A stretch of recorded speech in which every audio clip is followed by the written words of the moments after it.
Why is the M1 Mac so important, or why are people so excited about it? Why are all these MacBooks getting all of this coverage even weeks and sometimes months after they've been released, more so than normal laptops do? Like, why is this such a big deal?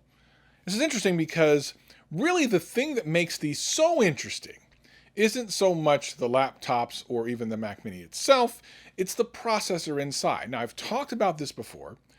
It is kind of an important thing for the entire industry, and as we have seen, it has shook part of the industry, pretty much like I predicted a couple of months ago. Now listen, we're going to talk all about this because I think it's kind of exciting, and apparently some of you do too. So I'll tell you all about it right after this. This is, you listening to Travis.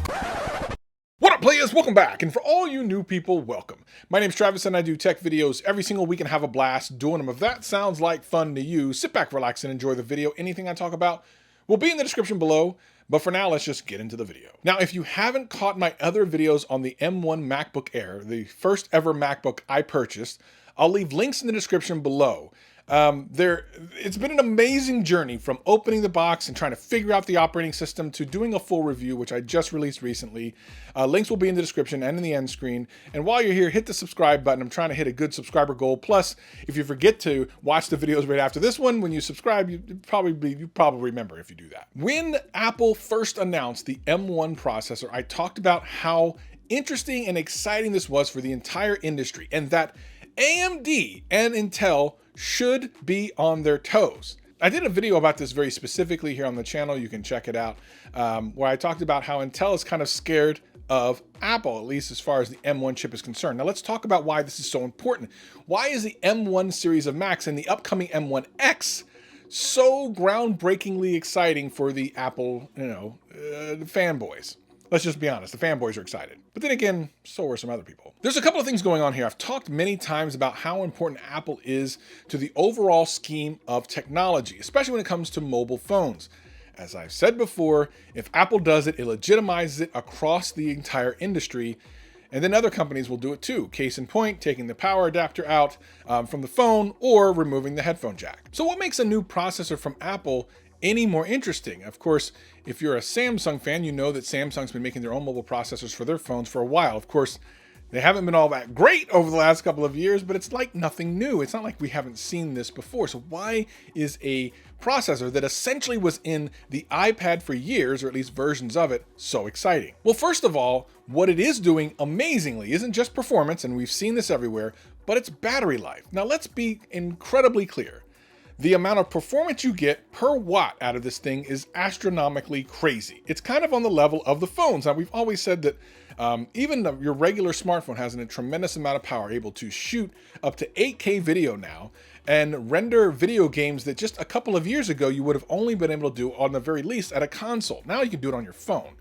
We are in some level of incredible power that fits in our pockets now that's absolutely incredible. So when you take the processing power of that and put it into a laptop, thus adding more wattage to it, that's right, giving it more power than you can from a phone or from a tablet, you get even more performant chips. And that's been exciting because up until this point, it's been either AMD or Intel.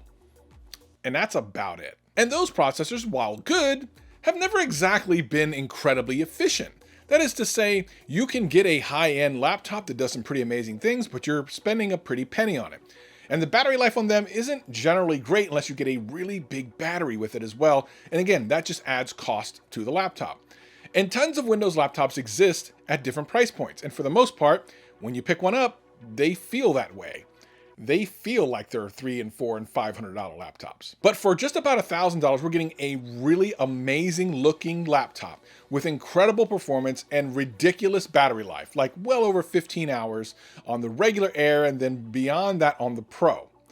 Now, you might think, okay, but there's like Chromebooks that can do that too, and that can at least get you through the day doing the things you need to do online, which most people could use. And that is absolutely true. Most people probably can get away with using a Chromebook. But how many Chromebooks have you seen outside of a school setting? Probably not that many. If you see someone pull out a laptop, it's either going to be a Mac or it's going to be some sort of either Dell or HP or something like that. It's going to be a Windows-based laptop. And those laptops have universally been powered by Intel. When Apple took their processing power out of their phones and tablets and put it into a laptop, they changed the game forever. With the M1, they instantly became a player in the entire industry. And this is what's crazy. With their first try, the M1 became one of the most disruptive things in laptop, perhaps history. Now, of course, if you're not a Mac OS user, then it almost doesn't matter to you. As a matter of fact, my series of videos using the MacBook Air are totally about someone coming from Windows like myself and using a MacBook, which is different for sure. But again, you can do pretty much anything you would need to, unless you have some specific type of app that doesn't work on a Macintosh. But that is probably going to stop being the case very soon. Now, as far as apps and software go, the more of these things sell, of course, the more software will be developed specifically for the M1 Apple Silicon. Now, that's going to happen. These things are selling well. We're seeing people adopt them. We're seeing people talk good about them. It only makes sense that if you own an app or a piece of software, that you start converting your software now. You want to get ahead of the curve, and you definitely want to be a part of that ecosystem. So if you're concerned about software that you use that doesn't work right now on Apple Silicon, I wouldn't worry too much about it, especially if it's professional level software. MacBooks have been used in corporate environments for many years. And I can tell you right now, a lot of those corporate environments will switch over to M1s, especially since the battery life will work better. And when you're in a corporate environment, your battery life needs to work for hours and hours, especially if you're going from meeting to meeting. So I can see more and more corporations taking these in and selling a bunch of these, from Apple to rather large corporations that you know about, ones you probably buy products from. Because the mind share of the M1 is all over the place. They're winning. Apple is winning mind share about this thing. So much so that Intel actually made a commercial about them. And let me just say, I've mentioned this in a previous video when I said that this was the mosquito, that Apple was the mosquito to Intel, and they blinked. Intel blinked, and they absolutely legitimized the M1 as a ridiculously powerful processor by mentioning it at all and saying that theirs was somehow better. Now again, this wasn't a laptop manufacturer with this commercial, it was Intel, the processor manufacturer, so they know they were shook. Even crazier is a couple weeks later, the CEO of Intel talked about how he wanted to work with Apple. Kind of like a dog with a tail between their legs after they made a poo-poo on the living room floor. That's terrible. So if Intel knows that Apple making these processors for their laptops and their Mac Mini is a big deal, they know that the next version, the M1X or whatever it's going to be called, is going to be an even bigger deal.